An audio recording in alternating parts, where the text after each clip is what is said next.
In the name of Allah, who is the most merciful and the most beneficent. Dear students, how are all of you?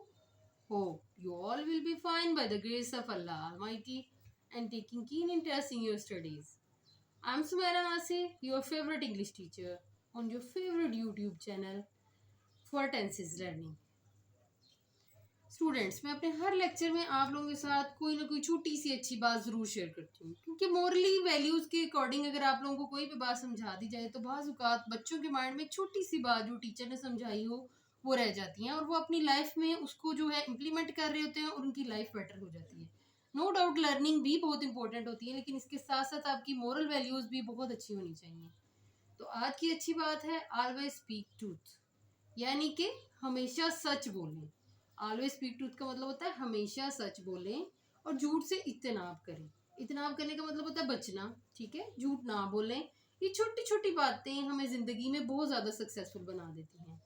हमारे प्यारे मजहब इस्लाम में भी हमें झूठ बोलने से मना किया गया है। सच बोलना आपको नेकी की तरफ ले जाता है और झूठ बोलना सरासर हलाकत है।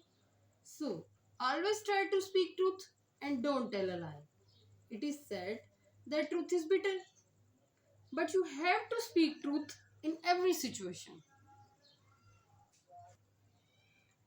Do promise with me that you will always speak truth with your father, with your mother. जब कोई आपसे आस्क कर रहा होता है that you are playing with mobile, तो आप झूठ बोल रहे होते हो। आपने झूठ नहीं बोलना, टाइम टेबल के अकॉर्डिंग अपनी स्टडी करनी है और जो टाइम आपको आपके पेरेंट्स बताएं उतने टाइम के लिए आपने मोबाइल यूज़ करना है गेम्स खेलने के लिए। ठीक है, ये तो हो गई हमारी आज की अच्छी बात। चलते हैं अपने आज के वीडियो लेक्चर की तरफ। Our today's lecture is about future indefinite tense negative sentences. Negative sentences कौन से होते हैं? नेगेटिव सेंटेंसेस होते हैं मनफी जुमले। The sentences in which not is used are called negative sentences. Urdu फिकरात में हमें नहीं का वर्ड मिल जाता है और इंग्लिश में हम लोग नॉट यूज कर रहे होते हैं, तो वो हमारे जो होते हैं वो नेगेटिव सेंटेंसेस कहलाते हैं। फ्यूचर इंडेफिनिट टेंस के नेगेटिव सेंटेंसेस की रिकग्निशन ये होती है, at the end of Urdu sentences will find गा, गी, गे। उर्दू फिकरात के आखिर में हमें गा, गी, गे के वर्ड्स अगर नजर आए तो इसका मतलब है ये हमारा कौन सा टेंस है? जी हाँ, ये हमारा फ्यूचर इंडेफिनिट टेंस है। The formation of future indefinite tense sentences is like this, that first of all we'll put subject, after that will और shall, उसके बाद आएगा हमारा not, फिर हमारी आएगी verb की फर्स्ट फॉर्म, उसके बाद हमारा आएगा ऑब्जेक्ट। बहुत आसान है। will या shall में से हमने एक चीज़ लगानी होती है। We have discussed in our previous lecture that will किसके साथ लगाना है और shall किसके साथ लगाना है, लेकिन इस लेक्चर में मैं आप लोगों को ज़रूर बताऊंगी दोबारा से कि will और shall किसके साथ लगाते हैं। स्टूडेंट्स पूरा लेक्चर देखा करें, एंड तक देखा करें। बाज़-औक़ात एंड में कोई छोटी सी बात, छोटी सी टिप आप लोगों को बता दी जाती है जो कि आप लोगों के लिए बहुत बेनिफिशियल होती है। चलते हैं अपने एग्जांपल्स की तरफ। आयशा खत नहीं लिखेगी। Ayesha will not write a letter. Start में हमारा आ गया आयशा। आयशा सब्जेक्ट है because Ayesha is a doer. उसके बाद विल या शैल में से हमने एक चीज़ लगानी होती है, हम यहाँ पे विल लगाएंगे। उसके बाद हमारा नॉट आ जाएगा, उसके बाद हमारी वर्ब की फर्स्ट फॉर्म आएगी, फिर हमारा जो है ना वो लेटर आ जाएगा। लेटर हमारा ऑब्जेक्ट है because on letter the work is, letter पर काम हुआ है, on which work is to be done is called object. ठीक हो गया, ये हमारा मॉडल सेंटेंस था। अब चलते हैं हम अपनी अगली एग्जाम्पल की तरफ। बिल्ली दूध नहीं पिएगी। Cat will not drink milk. ठीक हो गया, इसके साथ भी हमने विल लगाया। वही हमने अपनी फॉर्मेशन के अकॉर्डिंग जो है ना वो चीज़ें पुट करते जाना है और सेंटेंस को कंप्लीट कर लेना है। स्टूडेंट्स बहुत इजी है, फ्यूचर इंडेफिनिट टेंस को समझना बहुत आसान है। बस विल और शैल का कंसेप्ट आप क्लियर कर लें तो आप इजीली सेंटेंस मेकिंग कर पाएंगे। नेक्स्ट हमारी एग्जाम्पल है, तुम गाना नहीं गाओगे।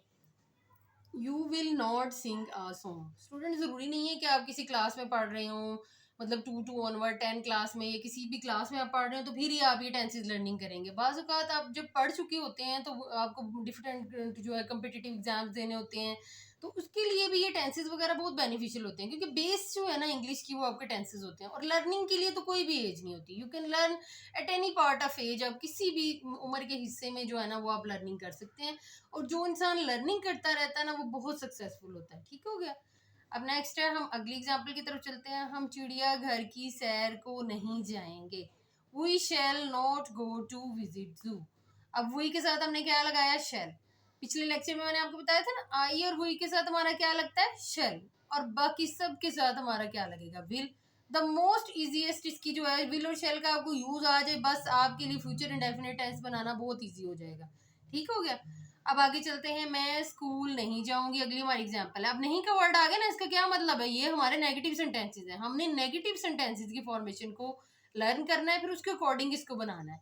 स्टूडेंट्स, लंबी लंबी रिकग्निशन और बहुत मतलब टिपिकल तरीके से अगर सेंटेंसेस को समझाया जाए ना, तो वो बहुत मुश्किल हो जाता है बच्चों के लिए। इसीलिए मैं एक फॉर्मेशन का फार्मूला आपके लिए मेक करती हूँ हर टेंस का, ताकि वो फार्मूला आपको याद हो जाए, तो फिर आप इजीली जो है वो सेंटेंस मेकिंग कर सकें।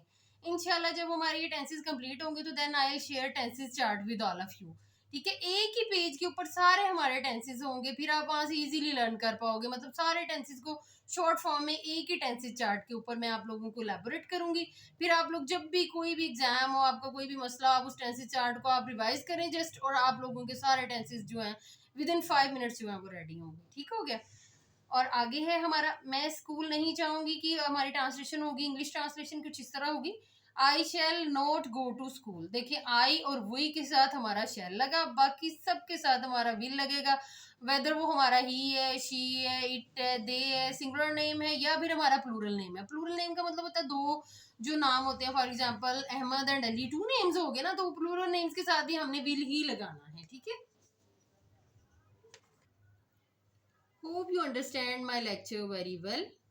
Subscribe my channel and like and share its videos with other fellows for more superb videos. Remember me in your prayers. अपना बहुत सा ख्याल रखिएगा। अल्लाह पाक आपको ढेरों कामयाबियों से नवाजे। अल्लाह हाफिज।